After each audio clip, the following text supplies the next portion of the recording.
Saya mendengar bahwa Pastor Gilbert Lumoindong dilaporkan oleh seseorang ke Polda Metro Jaya atas dugaan penistaan agama. Saya belum tahu siapa yang melaporkan, tetapi informasinya sedang ditangani oleh Subdit Kamnek. Saya berharap bahwa apa yang dilakukan oleh Pastor Gilbert Lumoindong tidak harus berakhir di ranah hukum, karena Pastor Gilbert juga sudah mendatangi Pak Jega dan juga mendatangi Majelis Ulama Indonesia, meminta maaf dan menjelaskan apa yang terjadi dan tidak ada niatan untuk menista agama apapun. Saya tahu Pastor Gilbert bukan orang yang usil dengan keyakinan orang lain yang tidak sama dengan keyakinan beliau, dan saya juga berharap agar Polda Metro Jaya tidak perlu terburu-buru memproses hukum ini, dan saya menghimbau kepada siapa saja agar kita tidak menggunakan agama menghukum orang, memenjarakan orang, dan biarlah hukum hanya menghukum orang-orang yang memang adalah pelaku kejahatan. Pak Ferdinand, Anda mengatakan jangan membawa agama untuk memenjarakan orang. Jadi maksud Anda biar kalian bebas untuk menghujat, biar kalian bebas untuk bicara seenaknya, biar kalian juga tidak terjerat hukum jika melakukan penistaan seperti apa yang dilakukan dengan Gilbert. Maaf, kita semua di sini harus butuh proses hukum yang berlaku. Ya, walaupun dia sudah minta maaf kepada MUI, ketemu dengan JK, tapi dia berhadapan dengan umat Islam. Ingat ya, kamu juga hati-hati bro, kamu hati-hati brother. Oke? Oke guys ya, apa yang disampaikan oleh Bung Ferdinand Huta Heian ini ya, yang meminta agar Pendeta Gilbert Lumoindong ini jangan sampai dilaporkan ke polisi. Lalu dia juga mengatakan jangan menggunakan agama untuk memenjarakan orang ya. Nah, saya agak kurang setuju dengan pendapat dari Pak Ferdinand Huta Heian ini ya. Karena menurut saya ya, apa yang disuarakan atau disampaikan oleh Pendeta Gilbert ya, itu sudah sangat pantas dikategorikan sebagai penistaan terhadap agama. Dalam ceramah atau khotbah dia menyinggung soal zakat ya, lalu kemudian tata cara umat muslim beribadah ya, dan kesannya itu mohon maaf merendahkan. Memang betul niat dan usaha dari Pendeta Gilbert yang buru-buru menyampaikan permintaan maaf ya. Dia sampirin ke Pak JK, lalu kemudian datang ke MUI ya, dan dia dengan tulus ikhlas menyampaikan permohonan maaf, ya itu hak beliau ya. Dan kalaupun ada yang memaafkan ya silakan ya. Tetapi kita jangan melarang jika ada yang mau memproses secara hukum ya. Dengan proses secara hukum ini berarti bisa memberikan efek jera ya, bukan hanya kepada Pendeta Gilbert Lumoindong ini, tetapi kepada siapapun ya, bukan hanya dari Kristen saja, tetapi dari Katolik, dari Islam, dari Hindu, dari Buddha ya, atau agama-agama yang ada di Indonesia, untuk tidak saling merendahkan satu sama lain dengan komunikasi atau bahasa-bahasa yang kurang bagus ya. Karena kalau segala sesuatu hanya diakhiri dengan permintaan maaf, saya khawatirnya ada orang lain yang termotivasi ya, merasa bahwa ya kalau misalnya kita merendahkan agama lain ya cukup dengan sampaikan permintaan maaf ya, semuanya kelar atau semuanya selesai ya. Takutnya ada yang termotivasi atau berpikir atau punya mindset yang seperti itu. Karena apa? Karena hukum kita kurang tegas ya. Jadi kalau ada yang mau melaporkan memproses secara hukum, menurut saya ya sah-sah aja, dan kita harus menghormati proses hukum yang berlaku karena negara kita adalah negara hukum guys. Hai Pendeta Gilbert, kamu katakan tidak bermaksud untuk mengolok-olok apalagi menghina orang Islam. Pernyataan inhuman dan kontroversialmu sebagai seorang pendeta tidak cerdas dan tidak bijak. Intoleransimu menjadi sumber kegaduhan akibat penghinaan dan pelecehanmu terhadap agama Islam. kamu mengolok-olok dan membuat lelucon tentang salat dan zakat umat Islam, di mana leluconmu itu disambut meriah dan tertawa oleh jemaatmu yang konyol itu. Betapa kejamnya kamu menghina salat dan zakat yang sangat mulia dan sakral bagi semua umat Islam di alam ini. Permohonan maafmu tidak berarti apa-apa, karena hati umat Islam telah tersakiti oleh hinaanmu. Seorang pendeta kontroversial yang telah kehilangan akal sehatnya. Bukankah pendeta harus menjadi panutan dan contoh dalam membangun keharmonisan hidup semua umat beragama? Kamu tidak pantas menjadi pendeta. Maka belajarlah menjadi orang baik yang cerdas. Salam Mujib, Germany. Jika PDTGL diperkarakan, saya bersedia jadi,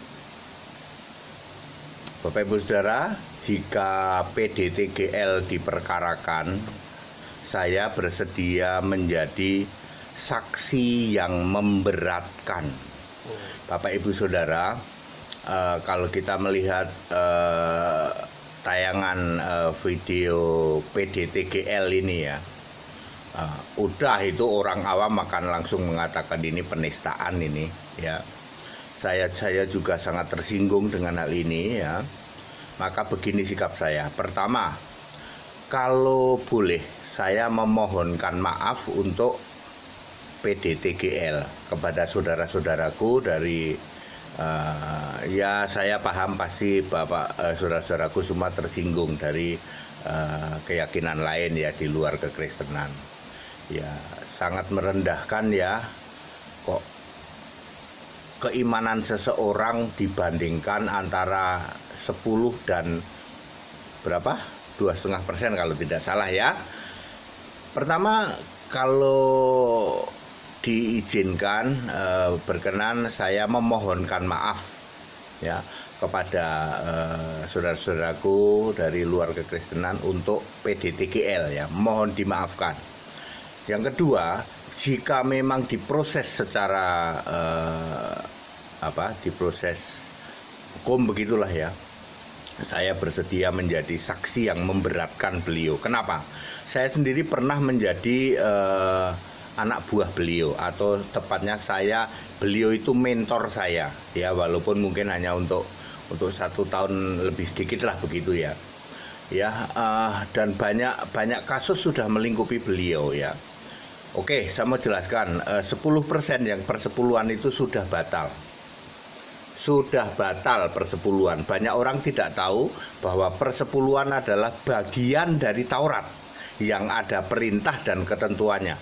Perintahnya begini, ketentuannya begitu. Ya, persepuluhan itu sudah batal karena persepuluhan bagian dari Taurat. Kalau Anda masih memungut persepuluhan, Anda merampok jemaat. Ya, Paulus mengatakan itu di dalam 2 Korintus 11 ayat 8. Jadi PDTGL ini memang sebut saja paling kenceng pemungut persepuluhan. Tak pikir dulu sudah tobat ya, karena saya pernah ikut beliau ya, dan berbagai kasus yang lain ya, yang urusannya duit ya. Ya Anda tahu semualah, itu udah ada berita sampai ke menyebar ke berita-berita ke media massa ya. Begitu ya. Juga hubungannya dengan para penista agama yang lain ya, kita semua sudah tahu lah ya. Ya, semua kan orang-orang yang sekarang ada di luar negeri yang menjadi penista itu juga ada linknya ke sini juga ya. Makanya itu ya. Tetapi kalau boleh saya memintakan maaf untuk dia ya. Tapi kalau terpaksa harus diperkarakan, saya Pendeta Henry Tandianta bersedia menjadi saksi yang memberatkan ya. Bapak Ibu Saudara, ini memang sangat menyinggung saya sendiri sebagai orang Kristen yang tidak memungut persepuluhan. Kalau saya tidak memungut persepuluhan, ya saya bisa merasa ya ketersinggungan yang luar biasa saudara-saudaraku dari umat non Kristen. Demikian, saya tetap berharap kita Indonesia Pancasila ya. Ya, kali ini mohon dimaafkan, kali ini saya sendiri yang meminta maaf untuk PDTGL ya. Sudahlah ya, mohon dimaafkan saja. Tapi kalau sampai nggak bisa Pak TD ya, karena teman-teman saya ngubungin saya ya, teman-teman saya pada ngubungin saya, Pak TD ini masuk apa tidak nih? Ya kalau kategori itu ya masuk, ya loh. Kalau ini ya orang awam yang denger, wah ini nggak boleh ngomong kayak gitu ya, merendahkan orang lain kok. Iman seseorang kok dibandingkan antara lu, kalau kami 10, Anda kan 2,5. ya nggak boleh ya, keimanan dibandingin dengan setoran. Ya tapi itu tadi ya. Demikian kita Indonesia, kita Pancasila. Kalau bisa ya, kalau bisa mohon dimaafkan kalau bisa. Tapi kalau tidak bisa ya saya terpaksa bersedia menjadi saksi yang memberatkan. Demikian, terima kasih. Oke guys ya, ini mantan anak buah dari Pendeta Gilbert, yakni sekarang sudah menjadi pendeta ya, Pendeta Henry ya, yang menyatakan bahwa kalau memang nanti ditempuh langkah hukum ya, beliau telah menyatakan kesediaannya untuk bersiap menjadi saksi yang memberatkan Pendeta Gilbert Lumoindong ini guys. Nah, ini semakin membuktikan ya kepada teman-teman muslim kita, saudara-saudari muslim kita, bahwa tidak semua orang Kristen itu sependapat ya dengan apa yang disampaikan oleh Pendeta Gilbert Lumoindong ya. Kita semua bisa mendengar dan menyatakan bahwa apa yang beliau sampaikan itu sudah sangat kelewatan, dan ini ya, jika ada saudara-saudari muslim kita yang mau memproses secara hukum, ya silahkan dan udah memenuhi kriteria untuk dapat diproses, dan saya yakin beliau akan mendapatkan hukuman ya kalau ada yang benar-benar serius untuk memperkarakan atau membawa ke meja hijau guys. Menyampaikan khotbah di depan jemaatnya, namun karena khotbah ini kan bersifat offline maupun online, jadi offline itu di dalam lingkup gerejanya, online-nya disiarkan melalui channel YouTube. Nah, beberapa hari yang lalu sebetulnya videonya sudah mulai beredar tuh sekitar, kalau saya nggak salah ya, sekitar 2-3 harian yang lalu. Tapi saya baru dapat berita itu kemarin saya dapat info video tersebut, saya tonton, saya telaah. Dan memang jujur saja kapasitas saya, memang saya bukan pemuka agama, bukan ahli agama, pemahaman agama Islam saya pun juga mungkin masih tergolong sangat minim karena saya baru mualaf itu Oktober 2019. Tapi saya berhak untuk menyampaikan pendapat, bersuara juga sebagai umat Islam, karena memang secara pengalaman spiritual saya benar-benar mendapatkan hidayah dari Allah Subhanahu wa Ta'ala. Dan ketika saya memutuskan untuk mualaf di Oktober 2019, jalan itulah yang akhirnya mengantarkan saya di titik hari ini saya bisa mengangkat derajat saya, mengangkat derajat keluarga saya, dan sekarang bisa menjadi berkah untuk banyak orang gitu ya. Jadi saya speak up ini karena memang jujur setelah menonton video itu saya merasakan perasaan yang benar-benar terluka ya, tersakiti gitu ya. Kenapa sih kok harus dalam konteks dia membawakan khotbah, kenapa kok harus menyinggung tentang tata cara beragama umat beragama lain, yang hal ini agama Islam gitu ya. Sampai yang makin membuat saya sangat tersakiti adalah sebagai orang Islam, saya ini Islam ya, ketika beliau memperagakan cara sholat ya, kemudian sampai di closingnya itu ada Yang berat itu terakhirnya, kakinya harus ditekuk. Gak semua orang bisa loh sambil tertawa-tertawa yang agak menurut saya kurang tepat ya untuk seorang yang memiliki label sebagai orang yang diberi mandat untuk memberikan ajaran-ajaran tentang kasih. Karena saya ini sebelumnya juga agama saya Kristen ya, sebelum saya mualaf. Bahkan orang tua saya sampai sekarang, papa mama saya pun Kristen yang sangat taat ya, ke gereja, pelayanan di gereja. Yang saya tahu agama Kristen itu adalah ajarannya tentang kasih. Kasih itu tidak boleh mencela, tidak boleh menghina, tidak boleh merendahkan ya. Kasih yang sesungguhnya seperti itu. Jadi kalau sampai ada tindakan-tindakan yang mengarah ke dugaan penghinaan, merendahkan dan melecehkan orang ataupun kepercayaan agama lain, ya dalam hal ini karena yang disinggung agama saya, Islam, ya saya speak up. Kemarin saya bikin video bahwa saya keberatan. Saya sampaikan juga di video saya itu, poin pertama adalah saya minta Pak Gilbert Lumoindong untuk meminta maaf secara terbuka. Terus poin kedua, saya juga pertegas bahwa di agama saya diajarkan untuk lakum dinukum waliyadin.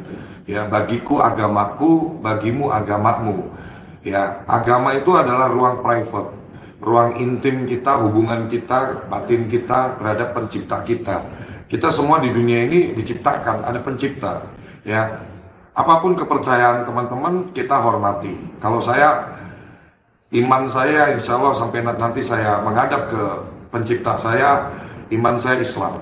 Ya, sampai saya mati nanti. Gitu. Jadi saya sangat terluka dan kemarin saya speak up di media itu bukan untuk bikin gaduh, bukan. Tapi supaya ini ada tindak lanjut secara progresif dan secara cepat gitu loh. Karena untung saya suarakan cepat. Kalau ini tiba-tiba nggak ada suara, tiba-tiba di arus bawah ada gesekan antar umat beragama, ini yang sangat kita cegah sebetulnya. Jadi apa yang saya lakukan kemarin itu tujuannya untuk mencegah supaya tidak liar kemana-mana. Dan alhamdulillah hari ini tadi jam 2 saya dapat laporan dari salah satu wartawan Metro TV ya kalau nggak salah itu, wartawan salah satu stasiun TV lah. Itu DM ke saya, Bang Jun, Pak Gilbert Lumoindong sudah datang dan meminta maaf secara terbuka. Beliau mendatangi kediaman Pak Yusuf Kalla di Brawijaya jam 2 siang tadi. Dan saya cek di media-media sudah muncul semua aplikasi, CNN dan juga memberitakan, dan videonya sudah tersebar. Beliau sampai cium tangan ke Pak Yusuf Kalla. Pak Yusuf Kalla ini kan Ketua Dewan Pembina Masjid Indonesia. Saya kira bisa lah untuk dijadikan salah satu tokoh ya untuk mewakili ya umat Islam, karena ketika Pak Gilbert juga menyampaikan permintaan maaf itu ketika dia cium tangan ke Pak Yusuf Kalla, rasanya adalah ini simbol saya meminta maaf kepada umat Muslim seluruh Indonesia. Itu ada juga saya share di media sosial saya.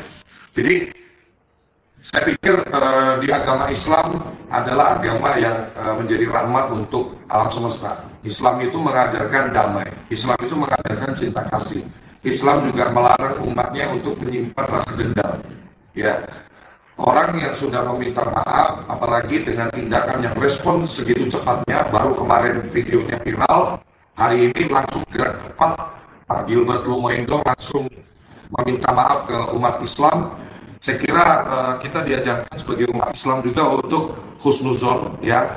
Insya Allah saya percaya bahwa apa yang dilakukan Pak Gilbert Lumoindong ini adalah dari hati, ya, bukan karena takut atas desakan publik, bukan karena takut dengan masyarakat, bukan karena takut apa-apa, tapi saya berhusnuzon, saya berprasangka baik kepada Gilbert Lumoindong. Apa yang dilakukan hari ini, beliau meminta maaf kepada umat Islam secara keseluruhan. Saya sangat yakin itu dari hati. Semoga aja keyakinan saya ini benar, bahwa mungkin beliau akhirnya menyadari bahwa tindakannya dia ini sudah melewati batas, sudah melompati pagar yang harusnya dia tidak boleh lompati.